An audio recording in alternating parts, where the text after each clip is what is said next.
વડોદરાના શિનોર સહિત ગ્રામ્ય વિસ્તારમાં પણ વરસાદ ખાબક્યો। અસહ્ય ઉકળાટ બાદ મોડી રાતથી વરસાદ વરસી રહ્યો છે।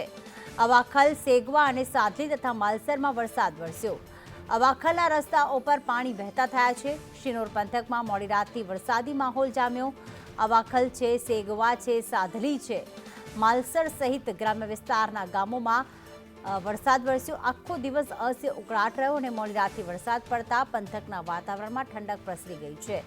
અવાખલના રસ્તાઓ પર વરસાદી પાણી વહેતા થયા છે। એમ પણ અસહ્ય ઉકળાટ અને કાળઝાળ ગરમીથી ગુજરાતવાસીઓ ત્રાસી ઉઠ્યા હતા, ત્યારે હવે અલગ અલગ પંથકમાં વરસાદ વરસી રહ્યો, જેના કારણે વાતાવરણમાં ઠંડક પ્રસરી છે।